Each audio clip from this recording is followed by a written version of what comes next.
What up, guys? CP the Tool Addict. Woo! I'm on my way home after a long, hot day.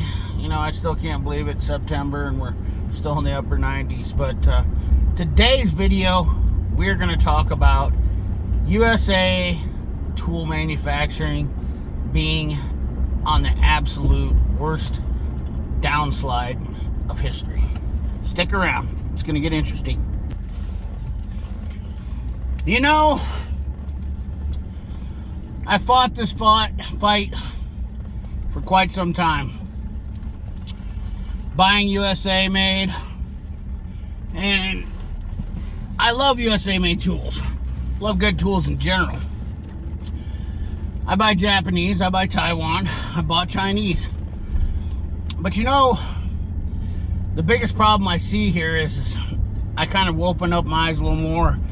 Was looking at the fact that I just bought a 1966 Chevy truck and everything on it is pretty much all USA made on that truck because it's all original. But getting parts for it now to match that are not, and they are even more difficult than buying tools. Pretty incredible. Now, just to explain to you what kind of a tool nut I am. You know, I still carry these 7507 from SK, USA made, and I love these things. These are my favorite pliers to carry. A lot of people have, you know, certain pliers they like to carry, Knipex, or whatnot. But these are no longer being made. These are forever ended. So I'm kind of a fool for carrying these because if I lose them or break them, I'm not going to get these replaced. Now, we all know that SK has been bought out by a Chinese company called Great Star. That being said, why did SNK, I say that all the time, I apologize. Why did SK fail as a USA tool manufacturer? Well, the consumer. That's the number one reason. The number two reason is profit. Actually, I'm going to say probably profit's the number one reason. And number two is the consumer because, even if the consumer would have been buying enough, they still would have probably went overseas no matter what, because profit and greed are undoubtedly one of the biggest problems in anything in today's society. I just so happen to have a Mac socket here, which is USA made. USA made. This is a 1 inch extension, and this is a Husky Taiwanese made Pry Bar. Now, looking at these at a glance, you really couldn't tell. You would have probably assumed that this was a USA made, which is an older Husky. It's not made in America, and it would say it if it was. But I had this in the truck with me, so that's why I'm doing this video, just because I thought I'd talk about a few of these things. And I'm at home. I could be going into the shop and doing a video, but I like to change it up every once in a while. So I apologize for you guys that are probably like, why are you just sitting in your truck, CP? Anyways. Nonetheless, I digress. To my point, quality USA made, Dallas, Texas, made by, you know, Proto, Stanley Black & Decker.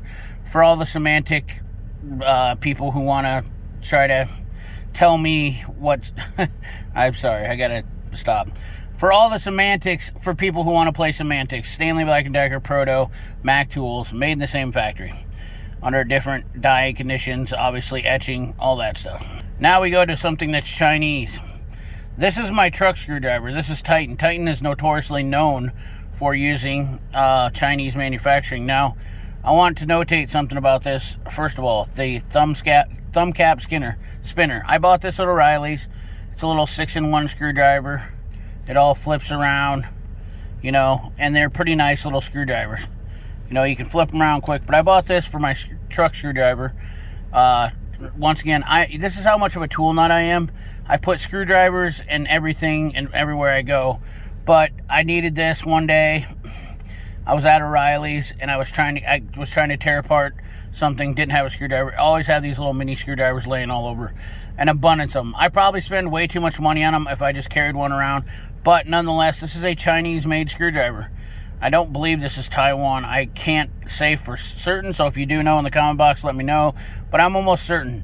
Now, the quality isn't bad on this. If you look at it, I like the rubber molding. It's really quick. The acetate, you don't really get into. This is old school. Plastic acetate is old school, but the rubber over molding here is nice. The thumb screw moves, and the gripping. Would I rather have a metal made, USA made one of these? Yes, but the cost to manufacture this for what the practicality of it is just isn't there. Now let's address some of the things here with, I've had the Lyle screwdriver. Now I want you to notice here, I literally was testing this screwdriver forever, and you can tell because there's no wear safety goggles on this pry bar. Striking cap, this was a design that I was working on, and I was seriously involved in this and wanted this to happen so badly that I worked on this for 2 years. I know, seems really silly, right? But here's the thing is, this is why I'm wore down, and I know a lot of you guys don't see this on your end, but on my end, where I'm actually working with tool vendors and stuff like that, and talking with tool people, the problem is manufacturing. First of all, you can't get the square stock anywhere in the USA. You cannot get it. Nobody will make it, and if they do, and I've gotten in a discussion with a person before who said, "Oh yeah, you can have this cut and blah blah blah."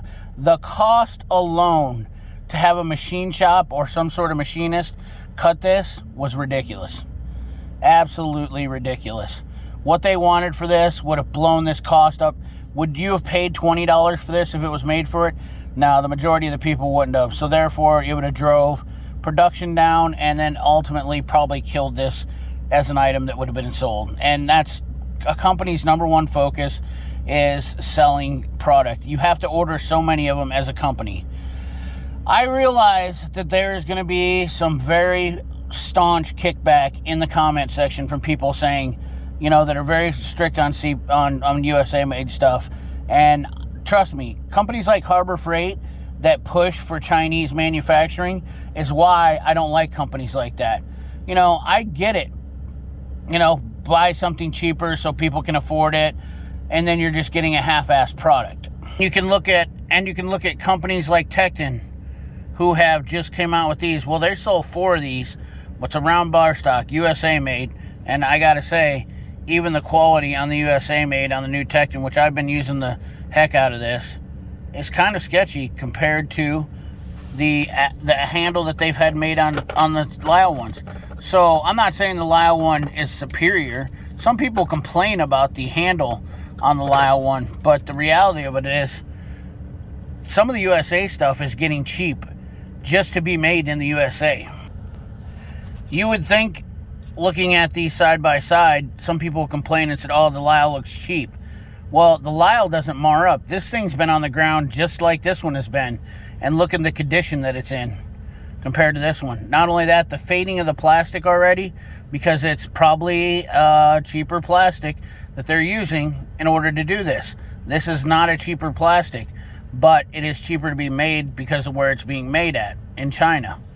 So that's something to think about. We have to be open-minded. At the end of the day, not everything from China is junk. I've said this a million times, but we also have to be diligent about the companies that we're spending our money with. Now, I understand we can also, you know, once again, point at the consumer, hey, if you all buy USA made, we'll all have a better tool. But the reality of it is that's not the case.